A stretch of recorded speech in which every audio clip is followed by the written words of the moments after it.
Hey there, and welcome. We're going to dive into something that, let's be honest, affects all of us contracts. But not just any contracts. We're talking about those handshake deals, those verbal promises.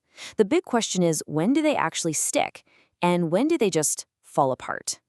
I mean, think about it for a second. Have you ever made a deal on just a handshake? Agreeing to sell something or maybe do a little job for a friend based on just a conversation? It feels easy, right? It feels built on trust.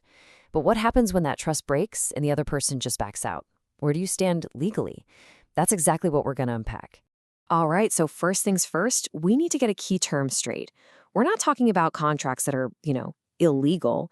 We're talking about something else entirely, a category called unenforceable contracts. And trust me, it's a small difference in wording, but it makes a huge difference in the eyes of the law. Okay, so what does that even mean? The core idea is that an unenforceable contract isn't automatically a bad contract. It's not invalid. Think of it like this. You might have a perfectly good key, but if it's not the right kind of key for the lock, the door won't open. A court just won't step in and enforce the deal because, well, you can't prove it in the way the law requires. And that right there is the most important part. The law isn't saying your verbal deal never happened or that it was invalid from the start. Nope. It's just saying that for certain big deals, you need a very specific kind of proof. Yep, usually something in writing, if you want a court to back you up. It all comes down to how you can prove it. So where do these rules come from? Well, the legal backbone here is Article 1403 of the Civil Code. It basically sorts these unenforceable deals into three main buckets. You've got contracts made by someone who didn't have the authority, contracts where both people couldn't legally agree, like, say, two kids making a deal, and then there's the big one, the one we're focusing on today, contracts that break a rule called the Statute of Frauds. All right, let's zoom in on that last one, because this is the one that trips a lot of people up. It's called the Statute of Frauds, and you can pretty much just think of it as the get it in writing rule. Simple as that. And why does this rule even exist? It's really for one simple reason, to stop people from committing fraud.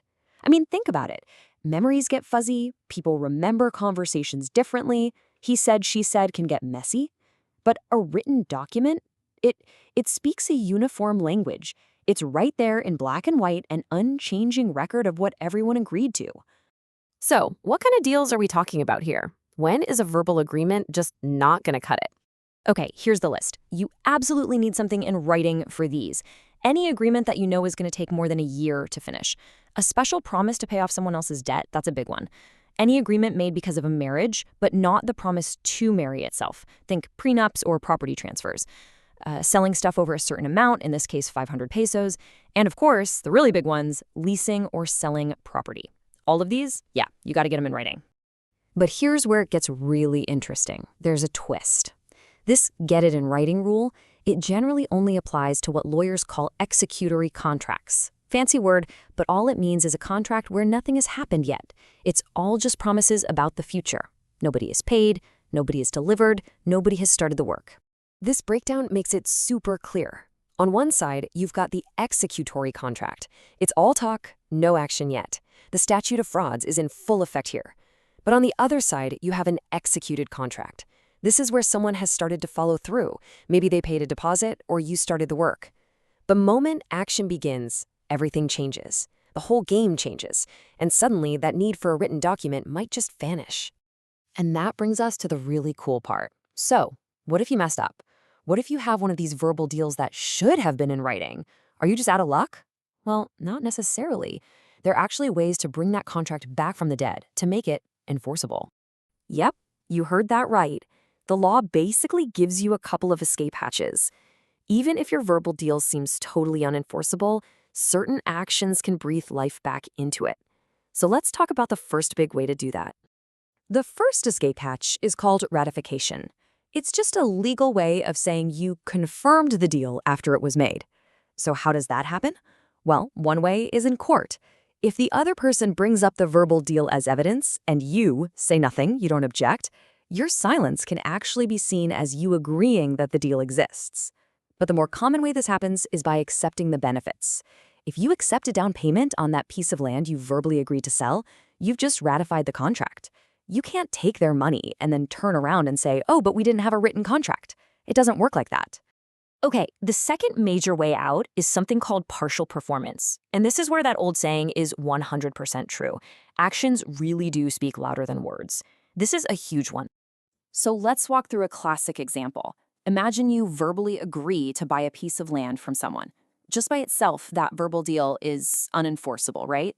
But then you give the seller a down payment, and they let you go onto the property and start, I don't know, building a fence. See, those actions, you paying, them letting you build, that's partial performance. The contract is now in motion, and a court can absolutely step in and make sure the rest of the sale goes through. And the whole reason this exception exists is pretty simple. It's about fairness. It's to prevent a huge injustice. Think about it. It would be completely fraudulent to let someone accept your money, watch you pour your time and resources into something based on a verbal promise, and then let them just walk away by saying, whoops, no written contract. The Statute of Frauds was made to prevent fraud, not become a weapon for it. So, let's wrap this up. What's the big takeaway from all this? Look, at the end of the day, getting it in writing is always your best move. It's your protection. But if there's one deeper thing to understand, it's this. The law tries to be fair. These exceptions, like ratification and partial performance, they show that the law isn't just a bunch of black and white rules. It's built to stop those rules from being twisted to cheat someone. So that brings us back to our big question. When does he said, she said actually become legally binding? Well, the simple answer is when you write it down. But the more powerful answer? It also becomes binding when our actions speak so loudly that it would be an injustice to ignore them. Because in the end, the law often cares a lot more about what we do than what we just say. Thanks for joining me on this one.